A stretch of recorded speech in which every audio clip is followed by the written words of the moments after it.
Buenas noches. I want to talk, open up the dialogue. There are four of us. I was chosen to go first. Comencemos. Let's begin. There are a number of questions sitting around, not sure of themselves, waiting for someone to pick and guess the perfect answer. You've been asking questions, wondering when you look into our eyes if there's a legal document that justifies our existence, asking if our human condition hasn't crossed the wrong border. Nosotros nos preguntamos. We've been asking questions. Who are we? Here, now, next to the new language of offense and cordiality. Who could explain these things? Do Puerto Ricans qualify as gringos or as an immense identity crisis with a lot of rhythm? Is America ready for the brown frontier? Is that you or is that me? There are a number of voices we've gathered from this United States sense of confusion. They want to speak, say to the world what it feels like to live inside this question, trying to embrace and tame and feed and live this whole notion of being or not being. Trying to pinpoint what it is that makes us want to hold on to this sense of Latinhood. Comencemos. Let's begin. I will be your waiter tonight, your busboy, your water boy, your employee for the evening. My name is Cristobal Dagoberto Maravilla, but you can call me Julio if it's easier for you. Comencemos. Let's begin. Here's the bread, the butter, the napkin, and my never-ending dream that someday your gringo eyes will notice my colorful feathers and realize that I do exist. Comencemos. Let's begin. Welcome.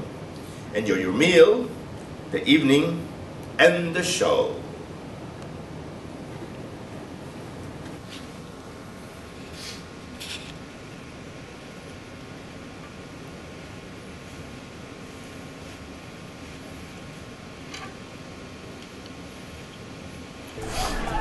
I'm so sorry I'm late.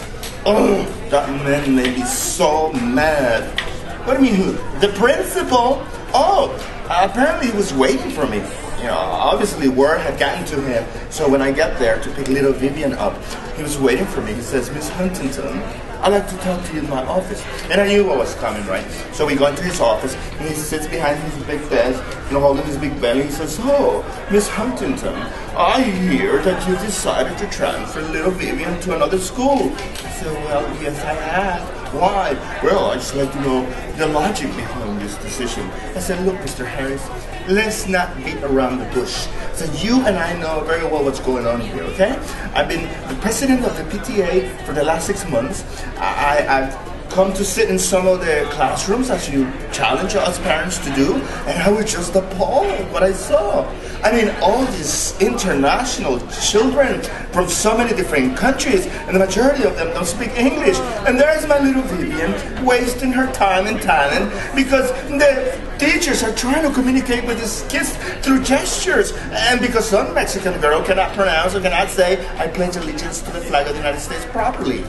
And then he says, well, Miss Huntington, regardless of whatever district you send your daughter to school, you're going to be dealing with the same situation because, you know, the whole area has had a large influx of immigrants from all over the world. And I said, we'll see about that.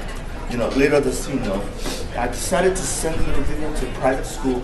Yes, it's going to cost me a bundle. But you know what? You know, we went to check it out already, and Vivian loves it. Yeah, she's gonna be in the soccer team. She's gonna be learning Spanish, and you know, and it's because of course that's great because Alma, our housekeeper, yeah, she's from El Salvador. She's already been teaching here, so I will speak a little bit, so hola, como está, and all that stuff.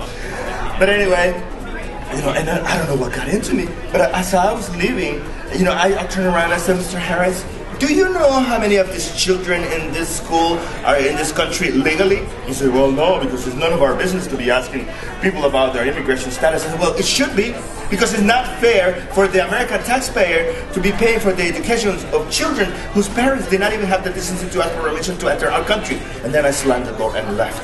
Oh, and then 66 was just a nightmare. I mean, traffic crazy. But anyway, enough about me. How you doing? Yeah, should we just, let's get some more wine. Julio, To get some appetizers? Yes. Yes, Julio. Can we get the quesadillas? Yeah, and order the quesadillas. Vegetarian, you know me. Just a little bit of picante sauce on the side. And the guacamole, yes, the guacamole. And what the hell? Let's just get a bottle of white Zinfandel. And a bottle of white Zinfandel. Perfect. Thank you. So cute, isn't he?